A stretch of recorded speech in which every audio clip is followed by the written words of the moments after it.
A hush fell over the crowded county auction house as a girl barely 5 feet tall stepped up to the high desk and set a battered tin box on the counter. Grown men leaned back in their chairs and laughed, elbowing one another at the sight of her borrowed trousers and her two plain braids. She did not laugh with them.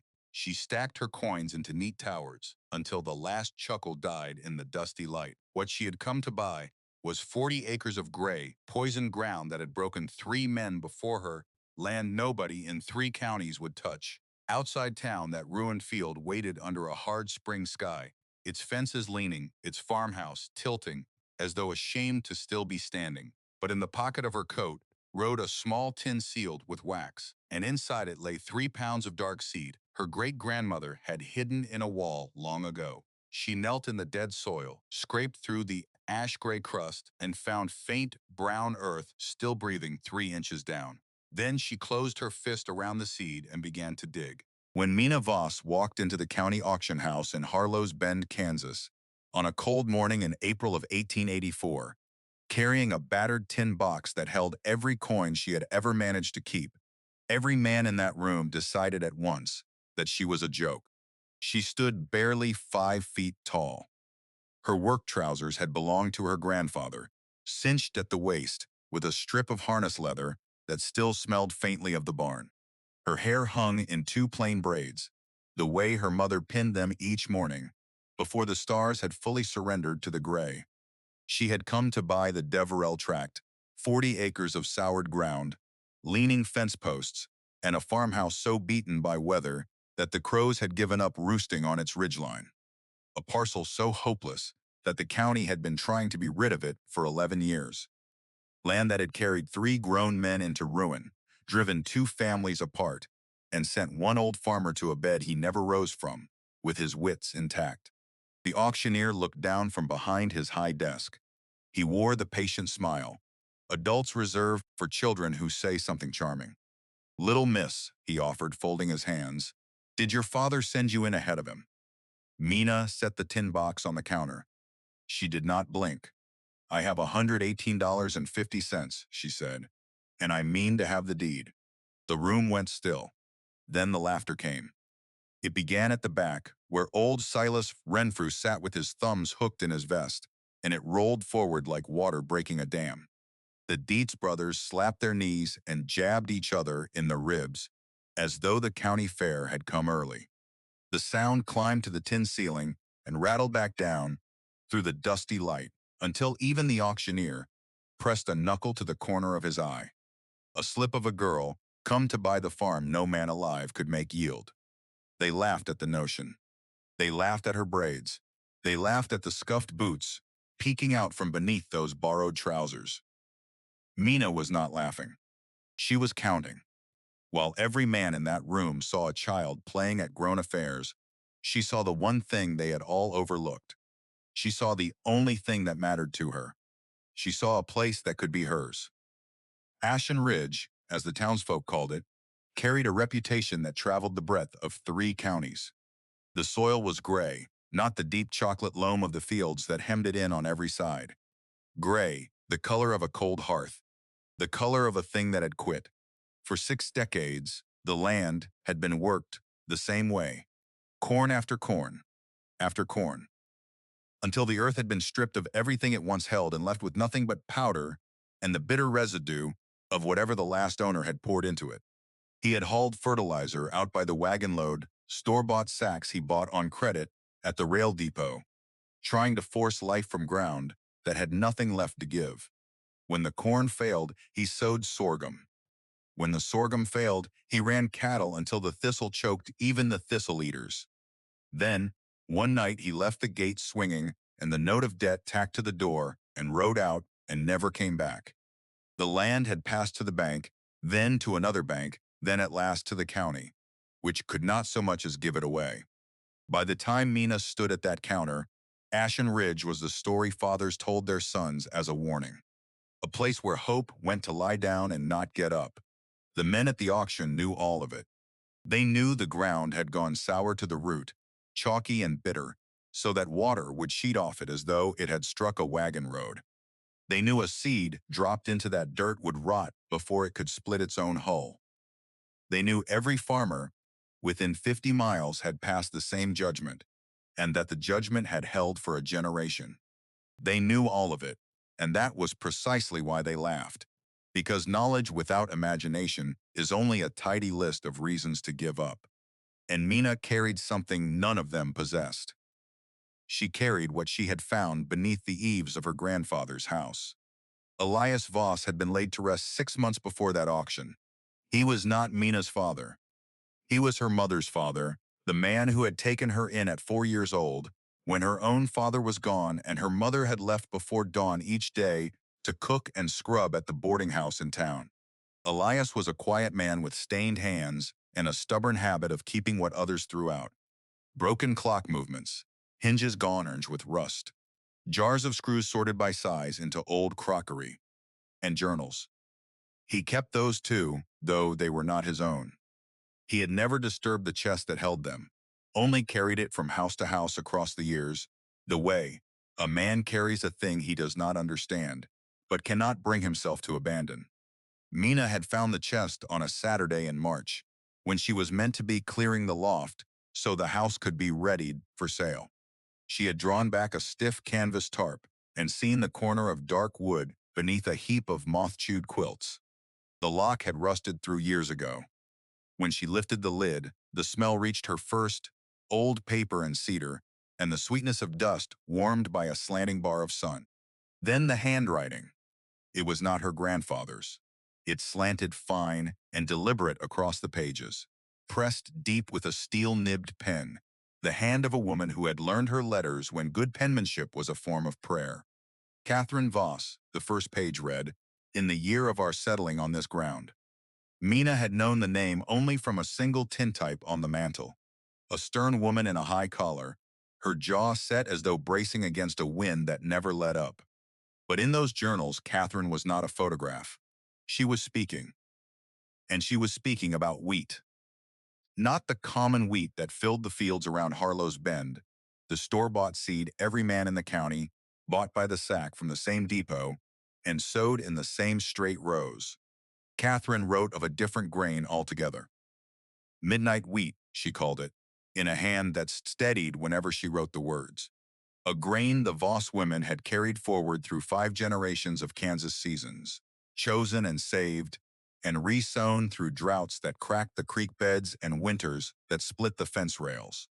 Wheat with roots that drove 12 feet into the earth, deeper than a well digger's first day. Wheat with a hull so dark it went nearly blue in a low sun. Wheat that did more than merely survive poor ground. It mended the ground, Catherine wrote, drawing the poison up out of the soil and locking it away in the stalk, leaving the earth beneath it cleaner and stronger than it had found it. Catherine had no word for what it did. She only knew that where her grain grew, the land afterward came back to life. Mina read every journal across that weekend, curled in the loft with a lamp turned low while the March wind worried at the shingles. She read of the dry years, when the topsoil lifted off the neighboring farms and marched across the sky in brown walls, and Catherine's dark wheat stood in its rows while everything around it went to dust. She read of the season, a rust swept through the county, and killed every common field within a fortnight, while the midnight wheat stood untouched, as though the sickness could not find a way into it. She read of grain so heavy in the hand that the miller weighed it twice, certain his stone had lied. And then Mina read the last entry, dated the autumn of 1861, when Catherine's hand had begun to waver and the ink had blurred in places, as though something had fallen on the page. They want me to give it over to the depot seed, she had written. The company man says the old grain is finished, that no mill will pay for it, that going forward means leaving what came before in the dirt behind us. But I have set aside 3 pounds of seed in a tin, sealed in wax, and hidden in the wall behind the pantry shelf. If the day ever comes that this land forgets how to feed itself, someone of ours will need to remember. Someone will need to plant the memory back into the ground. Mina had gone down the loft ladder so fast, she skinned her palm on the rail. She found the loose board behind the pantry shelf, pried it free with a butter knife, and there, wrapped in wax paper gone brittle and brown, Sealed inside a tin that had greened at the seams, lay the seeds. 3 pounds of midnight wheat, small and hard and dark as a sky with the moon put out. They did not look like anything a man would fight over. But Mina held them cupped in both hands and felt the weight of 5 generations of women who had refused to let the grain die, and she understood, with a certainty that frightened her a little, what she was meant to do. She needed land, not good land, for she could never have afforded a single furrow of good land. She needed the one place so broken, so shunned, so thoroughly given up on that no man in the county would trouble to bid against a girl. She needed Ashen Ridge. The auctioneer's laughter died in his throat when Mina began to count the money onto the counter. $118.50. Every coin from every birthday. Every dime from mending fence and minding the neighbor's geese. Every penny from the eggs she carried to market before school and from the long summer she had spent, stooped in the Halloran fields, pulling weeds under a sun that turned the back of her neck the color of brick. She stacked the coins in neat towers, and the sound of them settling was the only sound in the room. The auctioneer looked at the money. Then he looked at the girl. Then he looked at the room full of grown men who had all gone very quiet. He cleared his throat and glanced toward the county clerk seated at the side table, a thin man with ink on his cuffs, who gave a small, uncertain nod. The purchaser being underage, the clerk murmured. The deed'll want a guardian's mark to hold in trust till she comes of age. Mina's mother, who had stood by the door the whole while with her arms crossed and her face set like a fence post, stepped forward without a word and took the offered pen. Her signature went onto the paper in a hard, straight line. The gavel came down, and so a girl of 14 came to hold the worst farm in the county, with her mother's name standing surety over it until she was grown. The wagon ride out to Ashen Ridge took the better part of an hour along a road the county had not graded in 2 seasons. Mina rode beside her mother on the bench of their old buckboard, the deed folded against her chest, the tin of seed tucked into the pocket of her coat where she could feel it with her elbow. Her mother had not spoken since they left the auction house. Her knuckles stood pale on the reins.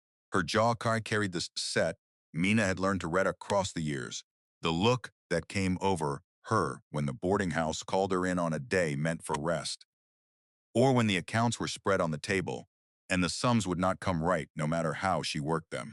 "You'll lose every cent," her mother said at last. There was no anger in it. Only tiredness, the voice of a woman who had watched too many hopeful things curdle to believe another one could hold. "That ground is spoiled, Mina. The county says so. The men who farmed here their whole lives say so. You cannot raise anything out there but grief."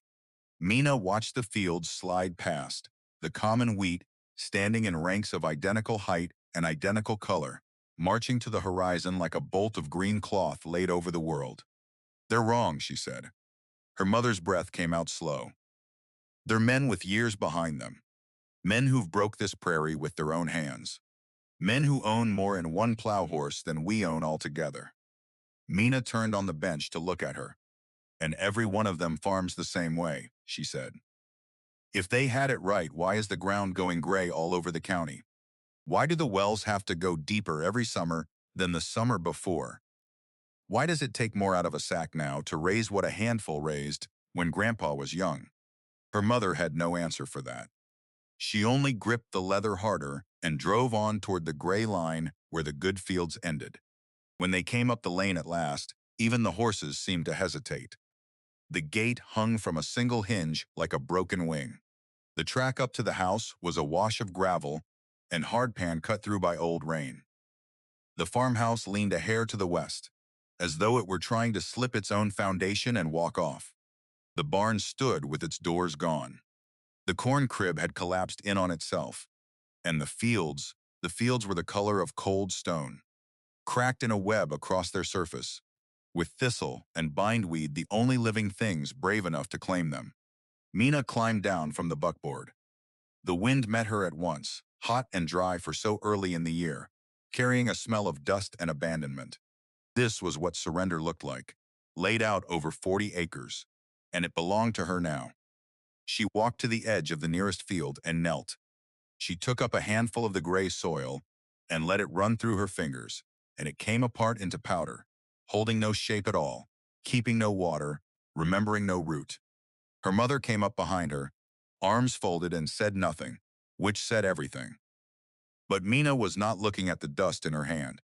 She was looking at the soil beneath it, where her fingers had scraped a small trench in the crust. 3 inches down, below the dead gray skin of the field, she saw color. Faint, tired, but unmistakable. Brown, real brown, the color of ground that had once been alive and might be again. Whatever had been poured onto this place had scorched the surface and turned the topsoil to ash. But underneath that ruined skin the earth still lay, wounded, exhausted, waiting. All it needed was something strong enough to reach it. Something with roots deep enough to punch clean through the poisoned crust and find the living ground below. Something like midnight wheat. Mina stood and wiped her hands down the front of her grandfather's trousers. "We'll need a plow," she said. The first man to ride out uninvited was Silas Renfrew. He came on a raw morning that week, cantering across the property line on a good bay gelding, with 2 of his hired men trailing behind him on lesser mounts. He was a man past 70, with a face like a dry creek bed and hands that had been breaking sod on this prairie, since before Mina's mother had been born. He held the largest spread in the county. He sat on the board of the local grange. He had ridden to the Capitol more than once to argue water and rail before men who wrote the laws. He looked down at the girl standing in the middle of the dead field, gripping a spade that stood taller than her shoulder. Then he looked at the seed tin balanced on a fence post. Then he laughed. It was not the loud, breaking laughter of the auction house. It was worse. It was the low, knowing chuckle of a man who had already settled in his own mind that you were finished and merely found the details of your finishing amusing. "Girl," he said, working a wad of tobacco to his cheek, "do you have any notion what that dirt is?" Mina drove her spade in and turned a clod. "It's soil," she said. "It's soured to the bone," Renfrew corrected, leaning on his saddle horn. "Bitter clean through. You could pour a rain barrel over it and it'd run off like it hit a barn roof. You could sow the finest seed a man can buy and it'd rot in the ground before it ever saw daylight." His eyes moved over the leaning house, the ruined crib, and came back to her. "You're digging your own grave out here, near enough. The money kind, I mean. Though the way you're bent over that spade in this heat, a body starts to wonder about the other kind." Behind him, his hired men grinned. One of them, a lean young fellow no more than 19 with sun-cracked lips and quiet eyes, did not. Mina straightened. She rested her hands on the spade's worn handle and regarded the old man with a steadiness that seemed to unsettle him more than defiance would have. "I thank you for the concern, Mr. Renfrew," she said. Renfrew's face darkened. He was a man unaccustomed to being dismissed, least of all by a child in a dead field. "You want to know your trouble," he said, and it was not a question. "You've got it into your head that you're something special, that whatever you turned up in some old woman's papers makes you the equal of men who've been reading this land since, before your grandmother drew breath. You think you've found what 5 generations of farmers somehow walked past." Mina let the spade rest. She looked at him a long moment, calmer than a girl of 14 had any right to be. "I don't think I'm special, Mr. Renfrew," she said. "I think the land is, and I think you've forgotten how to listen to it." The old man's jaw worked. He opened his mouth, then shut it. He reined the bay around hard, spurred it into a turn that flung a spray of gray dust across her boots, and rode for his own line without another word. His men wheeled to follow. But the young one, the one who had not grinned, glanced back over his shoulder once. He did not laugh. He only looked, as though he were trying to fix her in his memory. Then he was gone with the rest. Word travels fast in a small place, and word about a girl trying to raise a crop on Ashen Ridge traveled faster than most. By week's end, Mina could not cross the single street of Harlow's Bend without the murmurs following her. At the mercantile where she went to buy a sack of bone meal, Della Mumford rang the purchase with a look of genuine sorrow, creasing her broad, kind face. "Honey," she said, sliding the sack across the counter. I'd not be doing right by your grandpa's memory if I took your coins, without telling you plain that you're throwing them into a hole. That ground, and your mama's harness leather, and the good years of your girlhood, all of it, straight down the well. Mina counted out her coins. I'm obliged for the honesty, Mrs. Mumford, she said. Honesty's about all I've got worth selling, Della answered. That, and a store full of goods that won't none of them wake dead dirt. At the eating house on the corner, where Mina stopped for a dipper of water, because the day had climbed hot and her canteen had run dry, 3 farmers sat crowded into the window booth. They did not trouble to lower their voices. Told Renfrew she's putting in some old heirloom grain. One of them said, some kind of thing her great-grandmother supposedly saved. Heirloom wheat on Ashen Ridge, another snorted. Might as well sow silver dollars, and at least you could dig those up again. Her mama ought to be spoken to, the third said, letting a child pour her whole future onto a dirt pile. Mina drank her water and set the dipper back on its hook and walked out without looking at any of them. She did not need to. She had read Catherine's journals. She knew what came after the mocking. She knew what came after the doubt. She only had to outlast the distance between here and there. The hardest blow, though, came from inside her own family. Her uncle Harlan Ross drove out that Sunday behind a matched pair he was plainly proud of, his coat brushed and his hat new. He was her mother's brother, a man who bought and sold town, lots along the rail line up in the county seat, and believed that land held no worth at all, unless a man could survey it into streets. He took one look at the field Mina had managed to break, a 1/4 acre of turned earth that looked pitifully small against the vast gray expanse around it, and shook his head slow. Mina, he said, crouching to bring his face level with hers, his knees cracking, his smile stretched thin and reasonable. I'm going to speak to you the way I'd speak to a grown woman, since that's plainly what you're wanting.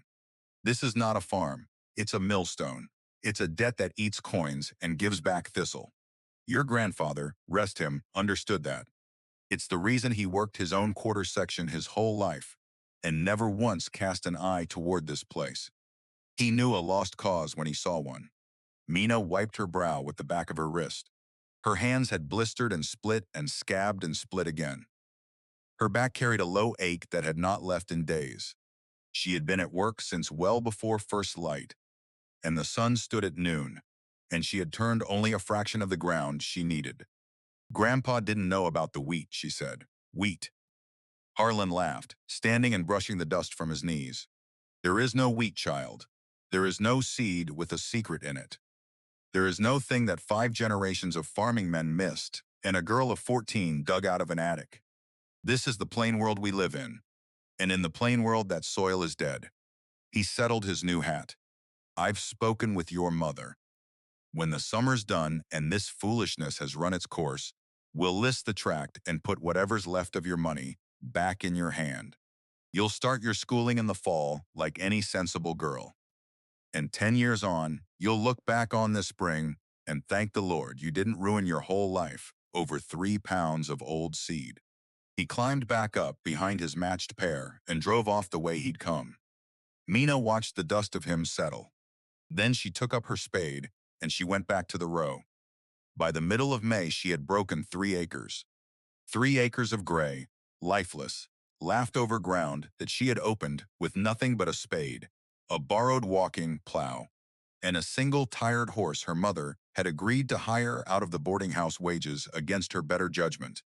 She had hauled in loads of aged manure from a horse farm 10 miles off, mucking the stalls at gray dawn so she might cart away a wagon bed of the leavings by noon, trading her labor for what other men let rot. She had carried up basketfuls of the kitchen ash and eggshell, and spent grounds that Della Mumford, for all her doubting, began setting aside behind the mercantile with a word to no one. She had sown clover between the marked rows as a cover, not because the ground was ready to need it, but because she needed to see something green come up out of that gray, needed the proof that any living thing at all could hold on out here. Then came the pressure she had not braced for, and it did not come from the men who wished her ill. It came from the ones who wished her well. Her mother, Worn down by the whispers in town and her brother's steady letters, sat with her one night over the last of the lamp oil. "If you're going to prove them wrong," she said, and it cost her something to say it, "prove them wrong soon, Mina. Show me one green blade before the talk buries us both. I cannot carry a whole summer of this town's pity. I haven't got it in me." And Mina, who had read every warning in Catherine's own hand about waiting for the ground to warm and the late frost to pass, felt the wanting to be believed rise up in her hotter than good sense. Late in April, against everything the journals told her, she took a portion of the precious seed and put it early into the warmest corner of the broken field, telling herself the season had turned, telling herself the sky looked settled, telling herself that one small showing of green would buy her the summer she needed. The frost came 4 nights later. It rode in on a north wind out of a clear evening sky, silent, and by morning the warm corner of the field wore a fur of white, and the tender first shoots that had dared to break the crust lay blackened and slick against the ground. Mina walked the short rows in the cold light and knelt at the end of each one. And she understood, before she reached the last of them, what she had done. She had lost the earliest and best of her showing. Worse, far worse, she had spent a full third of the seed that could never be bought, never be replaced, never be asked of anyone, because there was no one left in the world who held it but her. 3 pounds had become a hair under 2. 5 generations of saving, and she had scorched a piece of it into the dirt out of impatience. She did not weep where her mother could see. She carried the ruined shoots to the edge of the field in her apron and turned them under, and she sat a long while on the collapsed corn crib with the tin in her lap, feeling the lightness of it now, the terrible new lightness, and she made herself say the thing plainly so she would not forget it. The land keeps its own calendar, and no amount of wanting will move it forward a single day. When she came back to the house, her mother read the loss on her face and did not ask. She only set a plate down and rested a hand on Mina's shoulder for the length of a breath, which was more than she had given in weeks, and it undid Mina more than any scolding could have.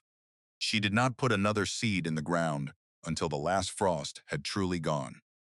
She waited through the rest of April and into May with the patience she should have had at the start, hardening the beds, working in the manure, watching the sky the way Catherine had taught her across the pages to watch it. And on the last night of May, when the moon came up full and the air held its warmth past dark, and the ground had at last let go of its cold, Mina Voss sowed the midnight wheat as it was meant to be sown. She had no drill and no machine, and would not have trusted one with what she carried. She walked the rows by moonlight, with the tin cradled in the crook of her arm, her free hand dipping and casting, letting the dark seed fall from her fingers into the shallow furrows she had drawn with a hoe. It took the better part of 6 hours. Her mother sat on the sagging porch with a lantern she never once offered to bring closer, refusing to help and refusing to go in, watching her daughter walk out into the dark and come back, walk out and come back, row upon row, until the tin was empty and the last furrow was closed over with the side of her boot. When Mina finally came up onto the porch, her legs unsteady beneath her, her fingers curled stiff from the same small motion 10,000 times over, she looked at her mother and let out a breath that had been years in the holding. "It's in the ground," she said. Her mother did not smile, but she did not turn away either, and she reached out and tucked a loose strand of hair back into her daughter's braid, and in the lantern light, her eyes shone with something that was not quite hope, but stood in the same doorway as hope. For a woman who had schooled herself against believing, it was a great deal to give. The first week, nothing came. The second week, nothing came.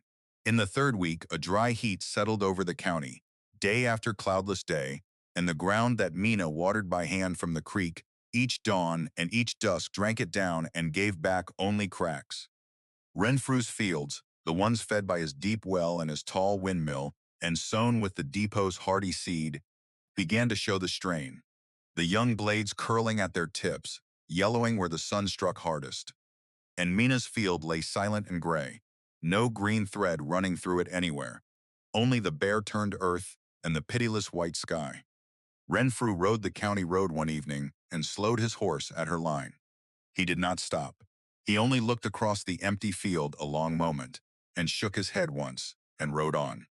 He did not trouble to laugh. Pity had taken the place of scorn in him, and pity, Mina was learning, was the heavier thing to stand under. Della Mumford sent word by a passing neighbor that a tinker up in the county seat would pay a fair price for scrap iron, and that a certain borrowed plow, once its owner had given up on it, might fetch enough to soften the loss. Mina sent back her thanks and no plow. Her Uncle Harlan's letters came weekly now, each one carrying a fresh argument dressed as concern, each one folded and set on the mantel, unanswered beside the stern tintype of the woman whose seed lay waiting in the dark. Her mother stopped asking whether she was all right. She only carried a bucket to the field twice a day and left it standing on the fence post without a word, which in its way asked the question more plainly than speech. Then, on the 23rd morning after the sowing, Mina walked out to the field at first light and saw it green. Not the pale, uncertain green of a seedling that might yet fail. Not the sickly yellow green of a plant already losing its fight with the sun.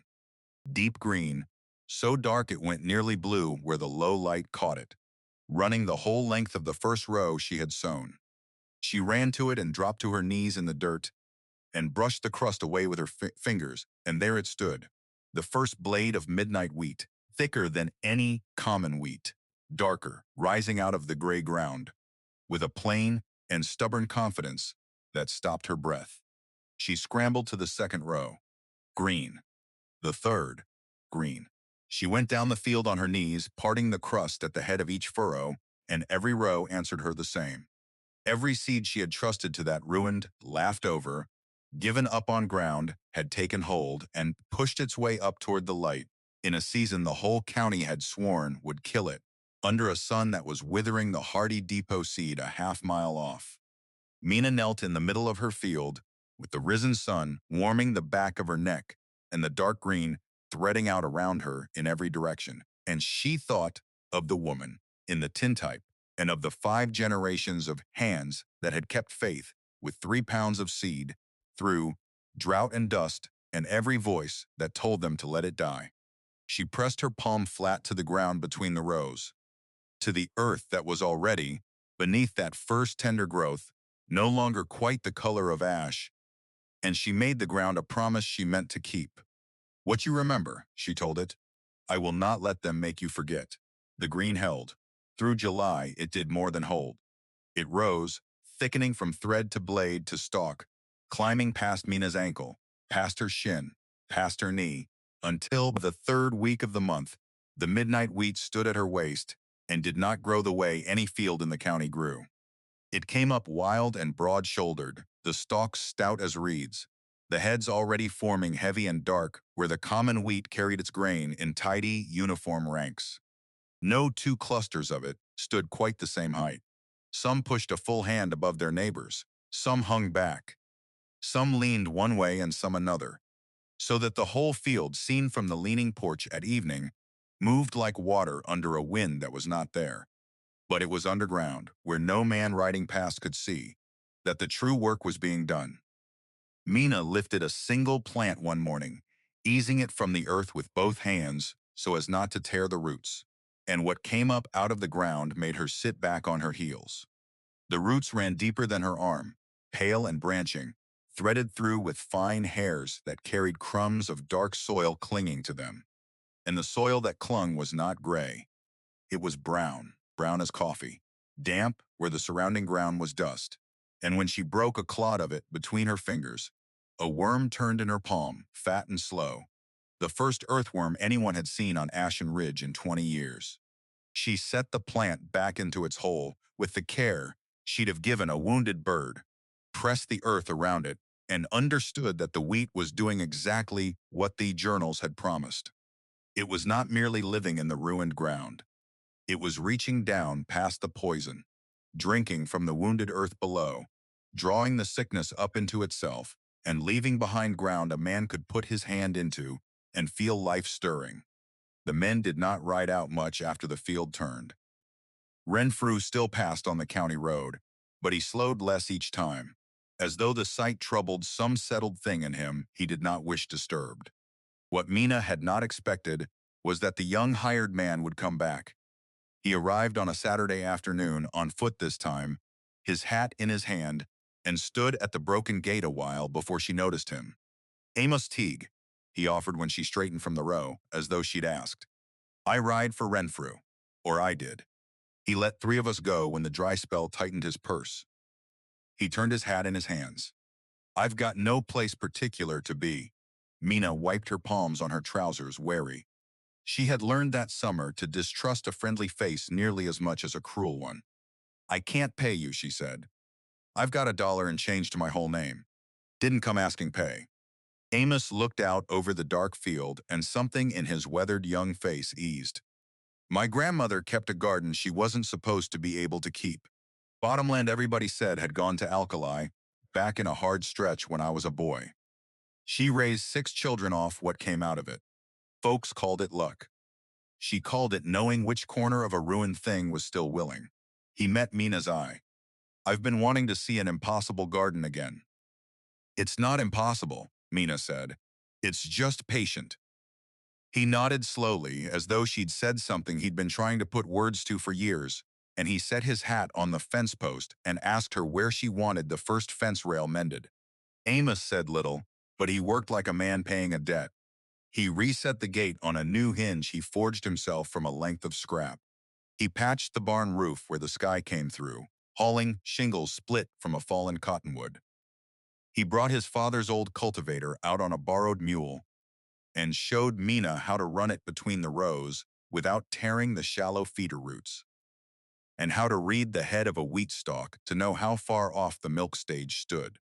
On the Saturdays he came, the work that took Mina from dawn to full dark took only until mid-afternoon, and the field grew cleaner and stronger for his hands.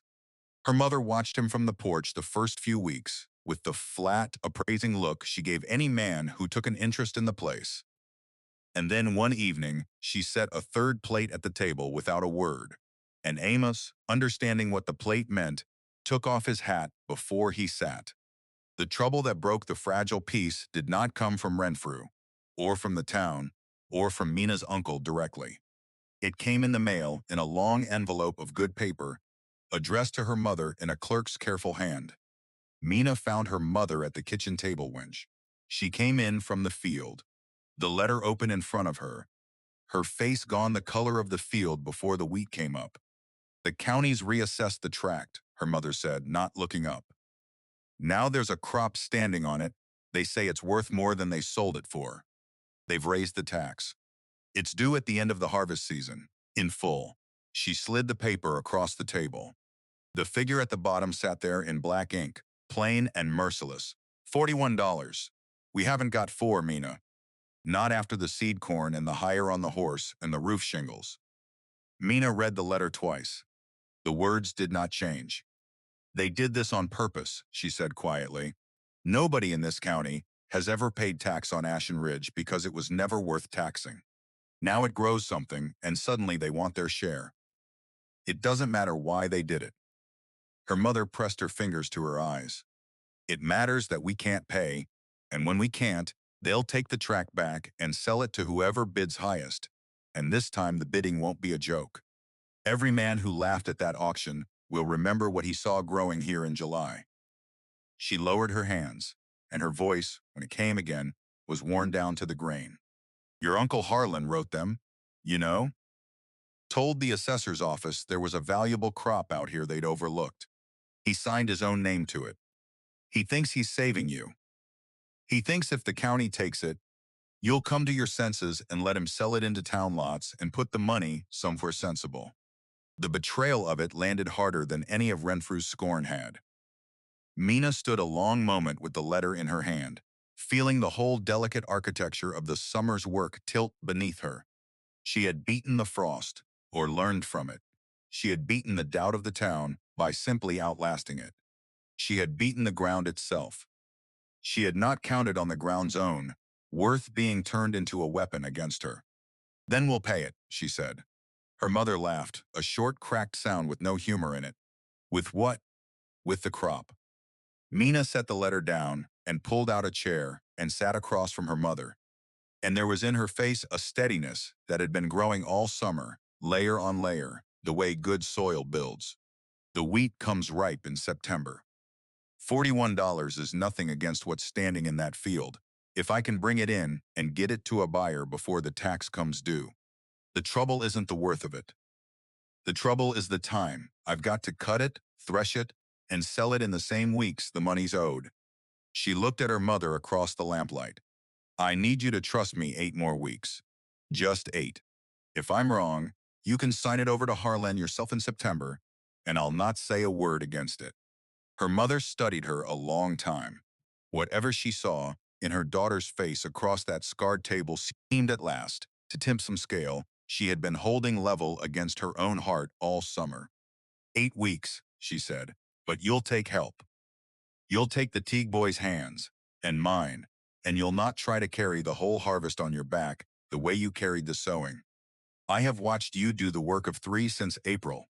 I'll not watch you wear yourself to nothing to prove a point in September. I'll take the help, Mina said, and meant it. They did not have long to feel the ground steady beneath them. On the last day of July, a rider came down from the north with news that ran ahead of him through the county like fire through dry grass.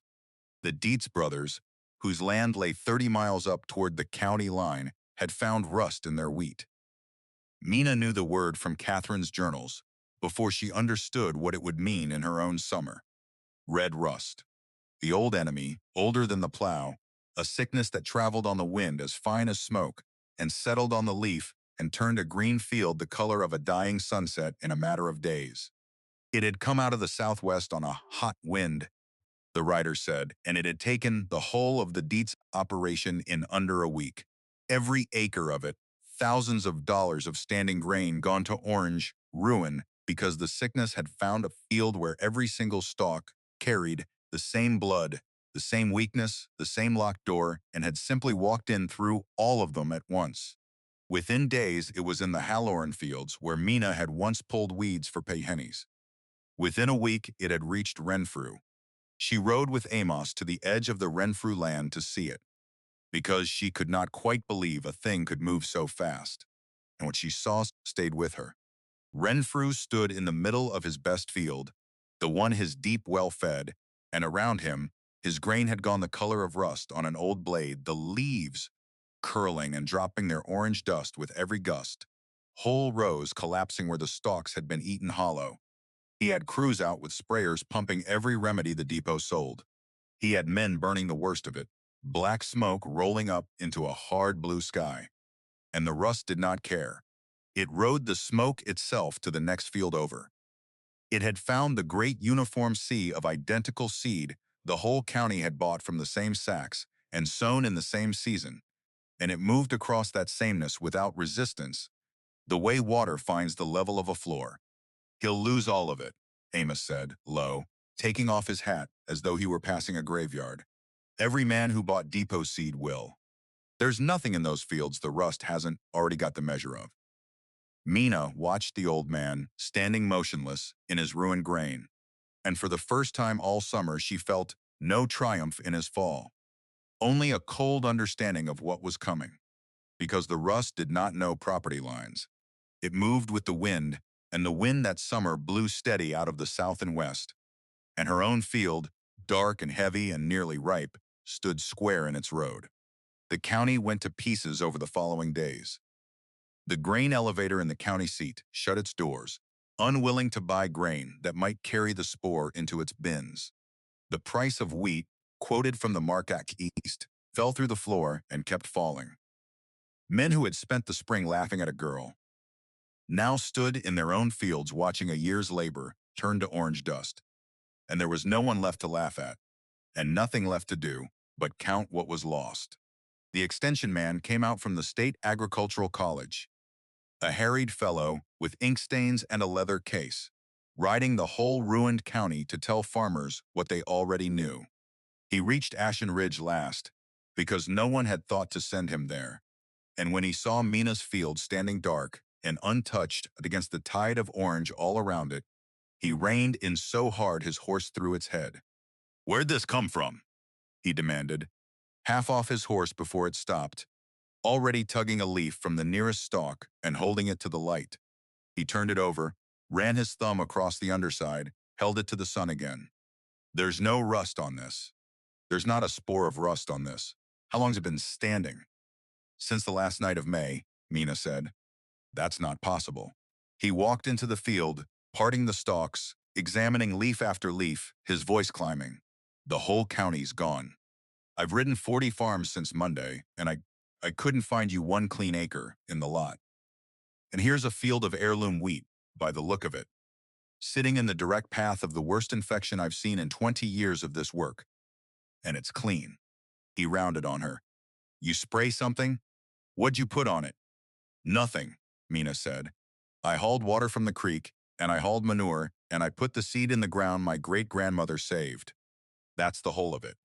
The extension man stared at her, then at the field, then at the tin-roofed ruin of the barn behind her, and Mina watched him try to fit what he was seeing into everything he knew, and fail, and know that he had failed. "I have to write to the college," he said, more to himself than to her. "I have to bring Professor Crane out here.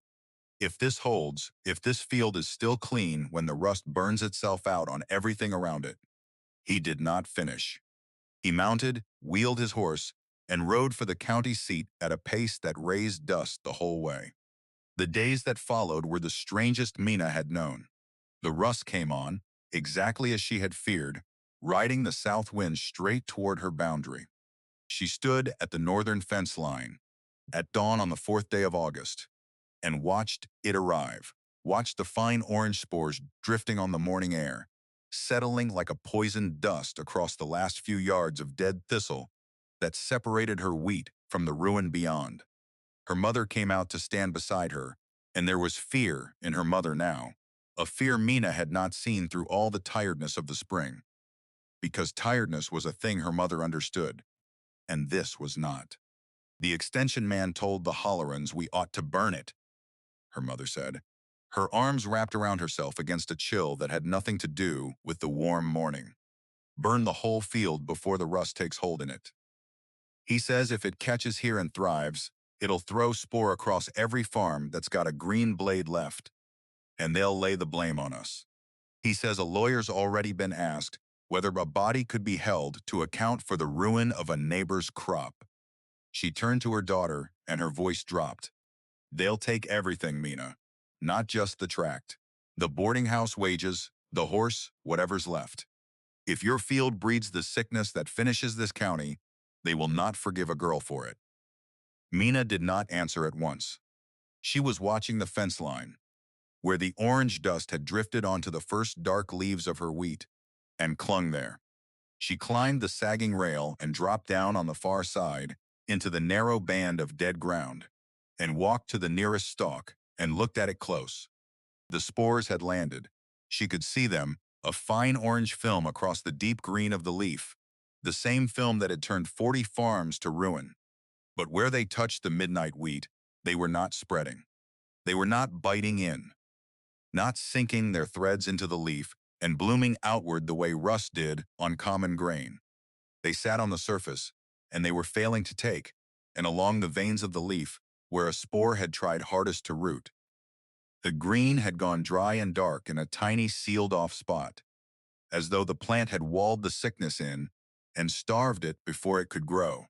Mina stood in the dead band between the ruined world and her living one, holding that leaf between her fingers, and understood that Catherine had been right about this too, right across a span of years and a distance of graves.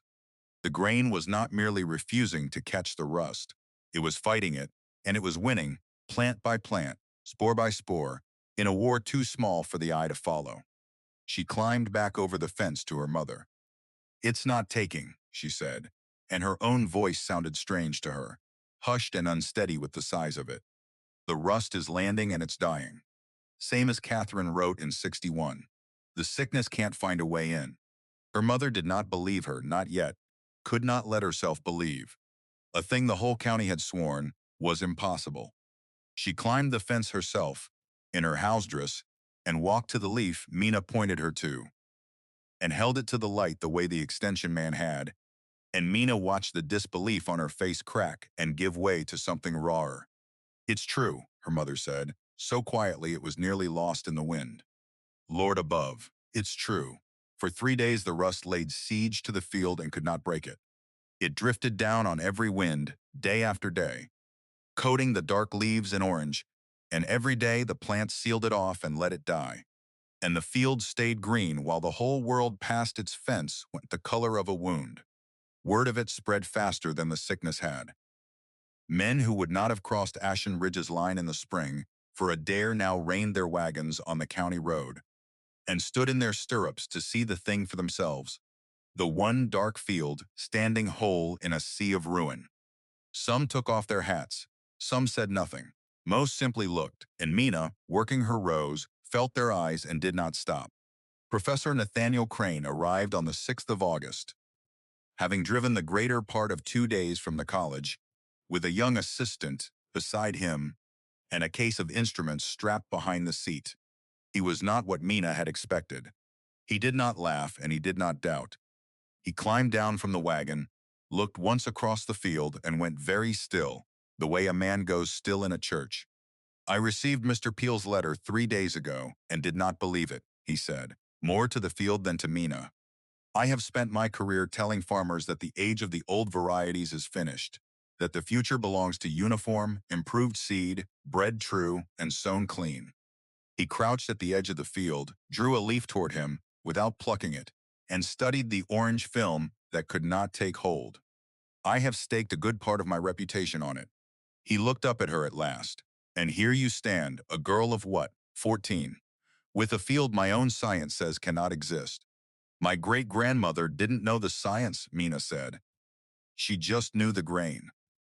Crane worked through the rest of that day and into the next, his assistant with him, taking leaves, taking root samples, digging careful holes to measure how deep the roots ran, and coming up shaking his head at the depth. Crane ground the diseased spores in a small dish and set them beside the living leaf and watched, under a lens, what the plant did to them, and each thing he saw seemed to unmake and remake some settled belief in him at once. Near dusk on the second day, he came to where Mina sat on the porch step with her mother, and he held out a small glass dish as though it were something holy. "The root system," he said, and there was wonder working under the careful words, "puts a compound into the soil. We have never cataloged it. It suppresses the germination of the rust spore before it can establish. But that alone is not the whole of it." He set the dish down on the step. "There is variation in this field, such as I have never seen in a cultivated crop. I count at least a dozen distinct types growing side by side, different in height, in leaf, in the very structure of the head. The rust adapts. It always adapts, given a field of one blood. It overcomes a resistance in a season or two and moves on. But it cannot adapt to a dozen resistances at once. It has no single door to force. This field defeated it not with one wall but with a dozen, and the sickness broke itself against the difference." He shook his head slowly. "Where did this seed come from? Who kept it?" Mina thought of the tin behind the pantry wall, of the wax paper gone brittle, of the last shaky entry written by lamplight in the autumn of 1861, while a company man waited outside to talk a woman out of her own harvest. "My great-grandmother saved it," she said, "when every man she knew told her the old grain was finished and she ought to plow it under and buy new. She hid 3 pounds of it in a wall and wrote down that someday the land would forget how to feed itself, and someone of ours would have to remember for it." Crane was quiet a long moment. The last light lay orange across the ruined county and dark across the living field, and the difference between the two was the whole argument of Mina's summer laid out on the land. "Do you understand what you have done here?" he said at last, and his voice had lost all its lecture. "There are 2 million acres burning in this state as we speak. Seed companies wiped clean. Farms that will not come back for a generation. And the answer to it, the thing every laboratory in the country is scrambling after tonight, has been standing in a wall behind your pantry for 23 years, because one woman refused to be told her wheat was worthless. Mina looked out at the dark field, at the grain that had come up out of ground the world had buried. In a season the world had promised would kill it. Against a sickness the world could not stop. It means the land remembers, she said, even when we forget. Crane stayed a third day, and before he left, he did a thing that changed the shape of everything that came after. He asked to buy seed. Not the grain for milling, but the seed itself, the stock, for the college to study and to multiply and to put into the hands of farmers across the ruined plains. He named a figure that made Mina's mother sit down hard on the porch step. More money than the boarding house paid in 3 years. Mina did not take it. Not because she did not need it, for the tax notice still sat on the mantel with its merciless figure and its end-of-harvest deadline. She did not take it because she understood, in the moment he offered, that the seed was worth more standing in the ground of the men who needed it than it was worth in a college's ledger. I'll sell you enough to study, she said. £2, no more. The rest isn't for sale to a college. It's for the men who are going to come down that road when they've got nothing left, and it's going to cost them what they can pay, and not a dollar over. Crane looked at her a long while, this girl in her grandfather's trousers, who had just turned down a fortune with the tax collector at her door, and something in his weathered scholar's face bent toward respect. You could grow rich off this, he said. You understand that. You could hold it back and name any price you liked, and desperate men would pay it. My great-grandmother could have sold hers too in a hard year, Mina said. She could have let her neighbors go under and charged them for the rope. She didn't. She just kept the grain alive and trusted somebody down the line would know what to do with it. Mina looked toward the windowsill where the empty tin caught the evening light along its green seams. I'm the somebody. I don't get to be the kind that hoards it. Crane wrote her a bank draft for the £2 and told her the college would send men to help with the harvest, that the state had an interest now in every head of clean grain she could bring in. He shook her hand as he would have shaken a colleague's, climbed to his wagon seat, and drove off into the ruined dusk. Mina stood in the lane and watched him go, the draft in her hand, worth more coin than she had held in her life, and behind her the dark field breathing in the last of the light, worth more than any draft, because it was the only thing left in the county that could put a green blade back into the ground come spring. Her mother came to stand beside her in the lane. She had the tax notice in her hand, and after a moment she folded it once and again and slipped it into her apron pocket. And there was no fear left in her face, only a kind of amazement she seemed unable to set down. Your Uncle Harlan will be out here inside the week, she said. The moment he hears a professor from the college drove 2 days to buy seed off my daughter, he'll come with a new argument and a new smile. She looked at Mina. What do I tell him?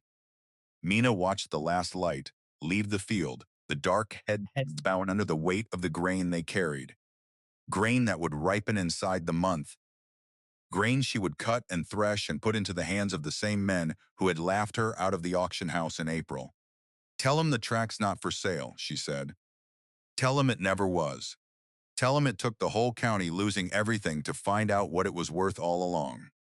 Harlan Ross came out 3 days later, exactly as her mother had foreseen, though he did not come alone, and he did not come with a smile.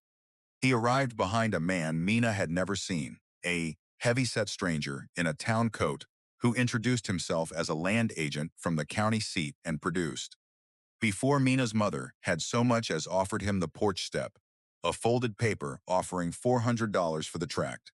Cash on the barrelhead, the deed to change hands before the harvest was cut.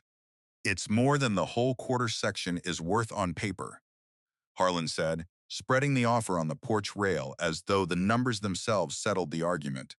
It's better than 3 times what she paid at auction. Think what that money does, Rebecca. It clears the tax. It puts your girl in a proper school. It gets the both of you off this ruin before winter. He tapped the figure with one manicured finger. A professor drives 2 days to buy seed off a child, and inside a week there's men with real money at your door. That doesn't happen twice. You take it now, or you spend the rest of your life wondering why you didn't. Mina's mother did not touch the paper. She stood in the doorway with a dish towel still in her hands, and she looked at her brother a long moment. And when she spoke, her voice had none of the tiredness Mina had grown up hearing in it. You wrote to the assessor, Harlan. You put a value on this land so the county would tax us off it. Now you drive out here with a man in a good coat and call it rescue. She set the towel down on the rail beside his offer. You didn't come to save my daughter from ruin. You came to buy the thing you tried to have taken from her, and you thought I'd be grateful. Harlan's easy manner slipped a notch. That's a hard way to put a kindness. It's the true way to put it. She stepped out onto the porch, and something in the set of her shoulders had changed across the summer, hardened the way a green branch hardens into wood. I signed that deed in trust for a girl I was sure would lose everything. I signed it to keep her from being cheated. I'll not now be the one who cheats her. She looked at the land agent. The track's not for sale. Not at 400, not at 4,000. You've had a wasted drive, and I'm sorry for the dust. The land agent gathered his paper without argument, a man who had seen enough refusals to know a settled one. But Harlan stood his ground on the porch, his face working through disbelief towards something colder. You'll regret this, he told his sister. When the tax comes due and the crop's not sold, and the county takes it for a song, you'll remember I stood on this porch with $400 in my hand. His eyes cut to Mina, standing silent at the foot of the steps, her hands still dark from the field. And you filled her head with an old woman's fairy stories until she'd rather starve on principle than live on sense. I'd rather do a small thing right, Mina said, than a large thing I'd have to explain to Catherine someday. Harlan had no answer for a girl who spoke of the dead, as though they were watching. He turned on his heel, climbed up beside the land agent, and left them in the settling dust with the tax notice still unpaid, and the offer withdrawn, and the whole weight of the harvest now resting on grain that had not yet been cut. The cutting began the second week of September, on a morning when the heads had gone from green to a deep bronze black, and the first stalks, tested between Mina's fingers, gave up their kernels hard and dry. She had no reaper and could not have hired one if she'd had the coin, for the rust had left every farmer in the county too broke to lend so much as a scythe. What she had was a cradle scythe, found rusted in the barn and honed on a whetstone until it parted a floating leaf. Her own two hands, Amos Teague's, her mother's, and the three young men Professor Crane had sent down from the college with instructions to save every clean head they could. They cut in the cool of the morning, when the dew held the stalks heavy, and kept the precious kernels from shattering loose onto the ground. Mina swung the cradle in the long, hip-turning rhythm Amos taught her, laying the wheat in even windrows, and behind her the others gathered and bound, the sheaves with twists of their own straw. It was slow, brutal work, the kind that had gone out of fashion on the improved farms 20 years before, and every hour of it was a wager against the calendar, for the tax fell due at the close of the harvest season.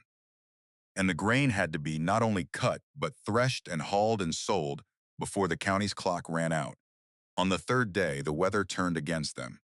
A bank of cloud came up out of the southwest, the same quarter that had carried the rust, and by noon the air had gone thick and green-tinged, the light strange, the wind dropping to a dead stillness that made the hair rise on Mina's arms.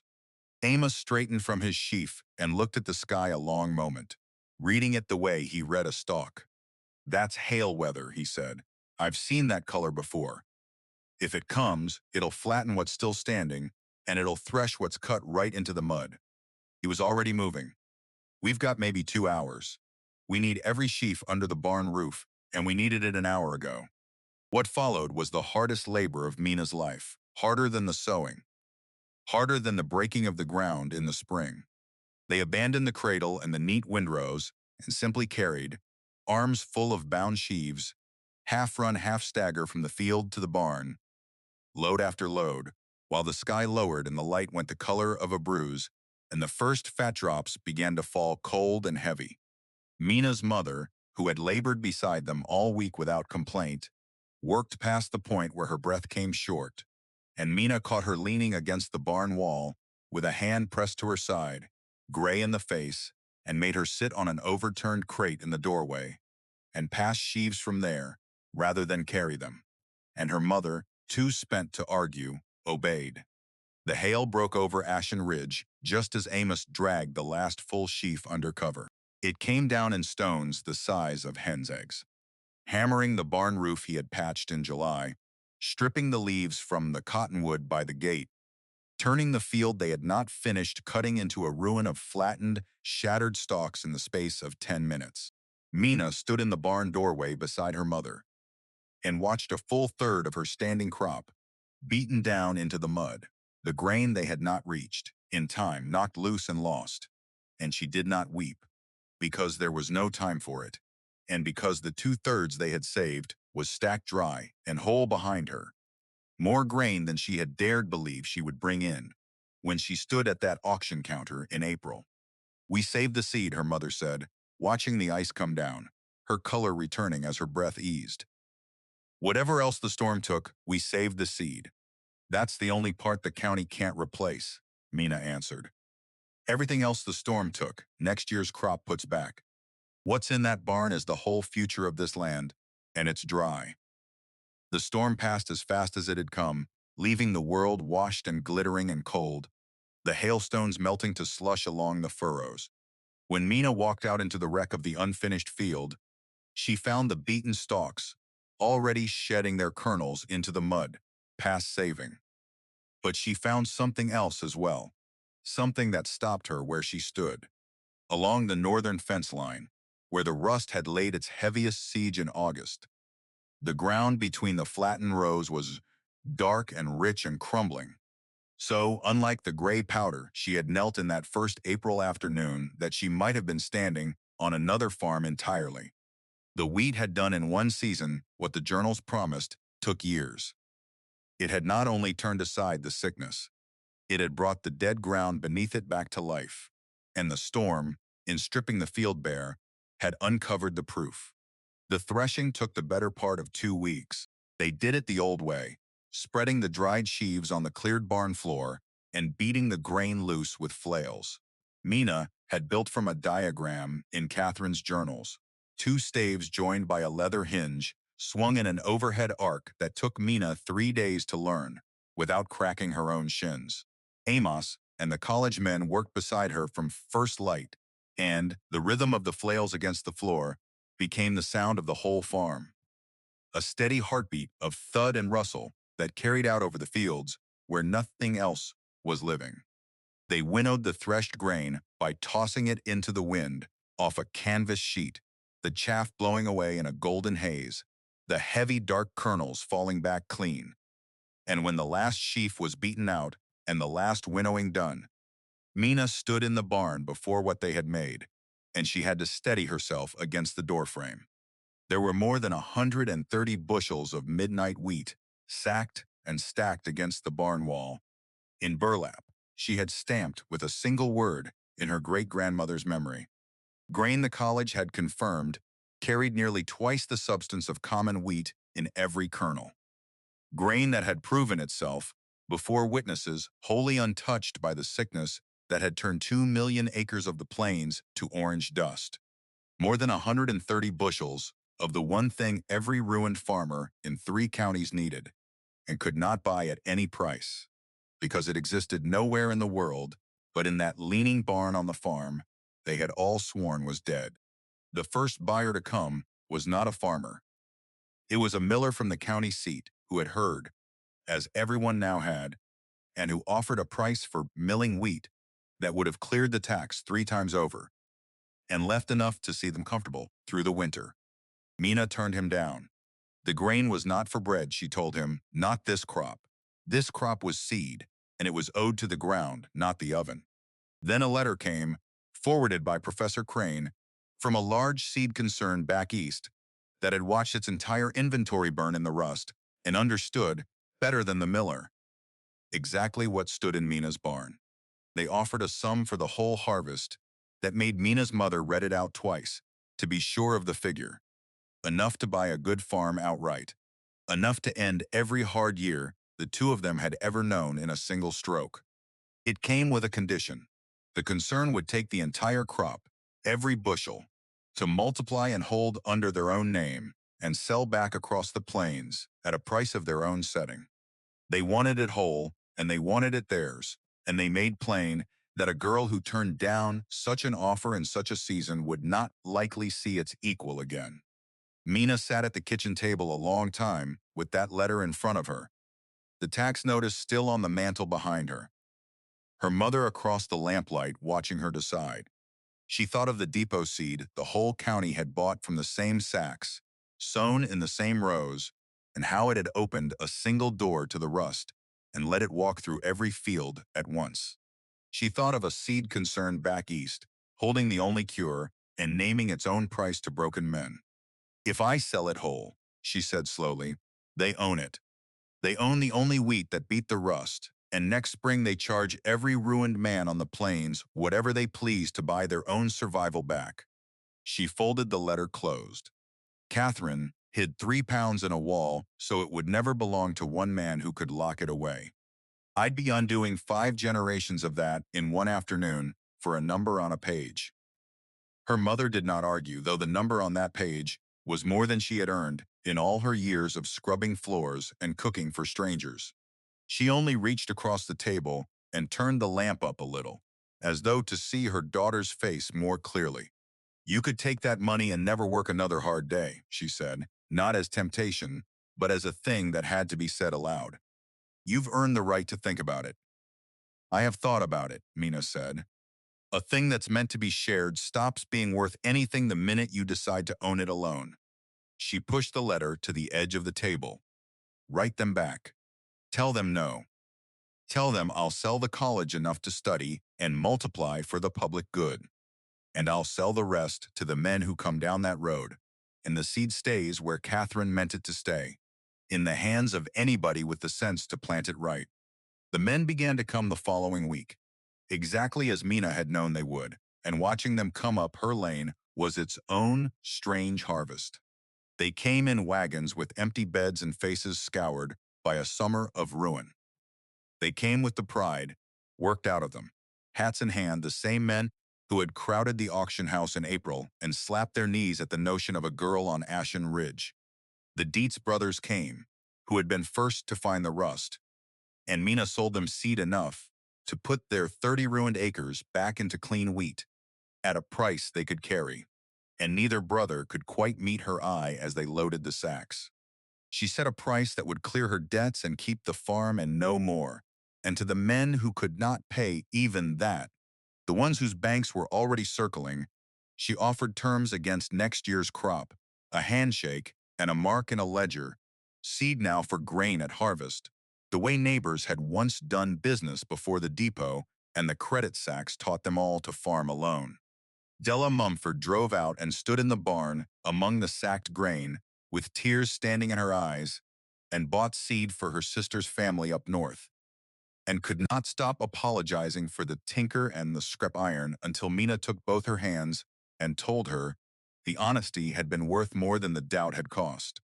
The tax came due, and Mina rode into the county seat and paid it in full at the assessor's window, counting out the coin from the college draft while the same clerk who had drawn up the increase watched her do it, and she asked him, quiet and even, to note in his ledger that the tract on Ashen Ridge had paid its assessment in the year of the great rust from a crop grown on ground the county had classed as worthless, and to let that stand as the record. The clerk wrote it down. It was a small vindication, ink in a book few would ever read, but Mina had learned that summer that the land keeps its own accounts whether men trouble to write them or not, and she wanted this one written all the same. Silas Renfrew was the last to come. He came on a hard gray morning near the end of October, when the first frost had silvered the stubble of the cut field, and the sky hung low and colorless over the county. He did not ride his good bay this time. He came in a plain wagon behind a plow horse, the way a man comes when he has sold the good stock to keep the bank from the door, and he pulled up at the mended gate and did not get down. He sat with the reins slack in his hands and looked out at the dark, healed ground, where his eyes had once found only ruin, and the lines in his weathered face had nothing to do with his years. Mina walked out to meet him.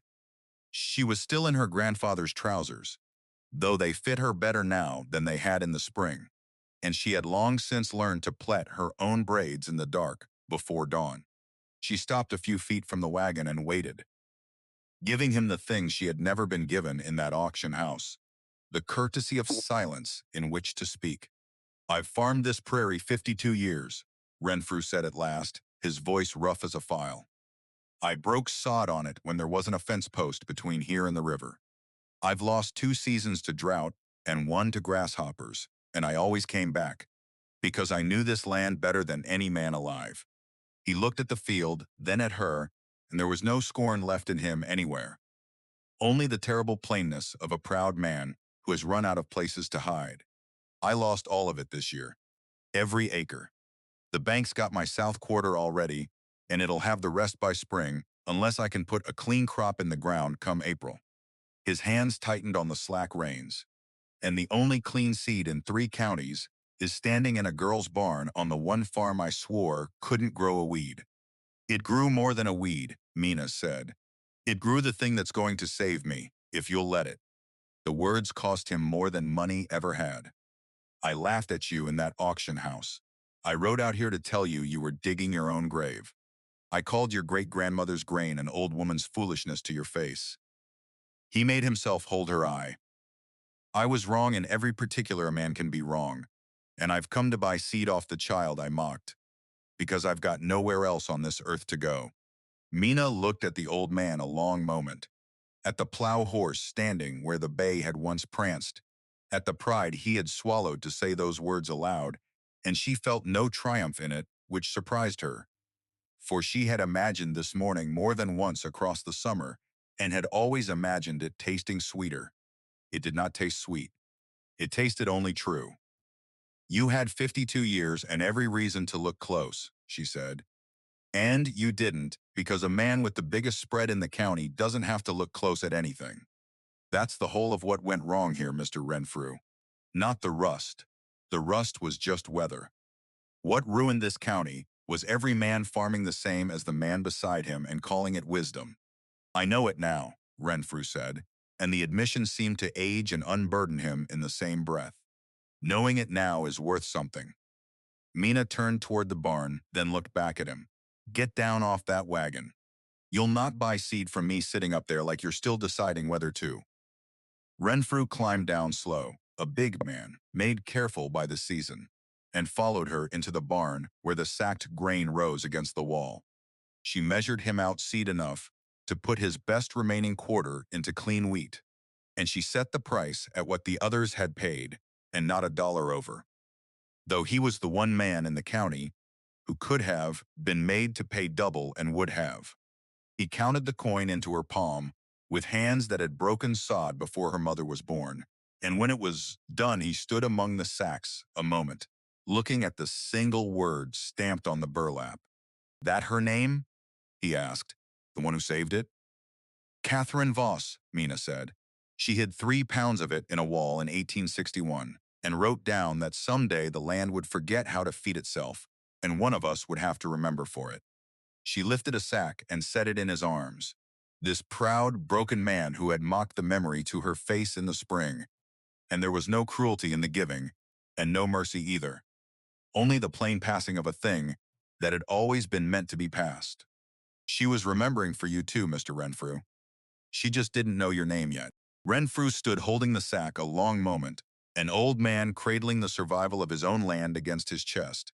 And whatever he had come out to Ashen Ridge expecting, it had not been this, to be handed his rescue by a girl at a fair price with his own foolishness laid plain and forgiven in the same breath. He carried the seed to his wagon and set it careful in the bed where no hail could have reached it. Had the sky opened again. Then he took off his hat, and he held it against his chest a moment in the gray October light, the way a man does at a graveside or in a church, the way a man does when he has finally understood the size of a thing he spent a lifetime too proud to see.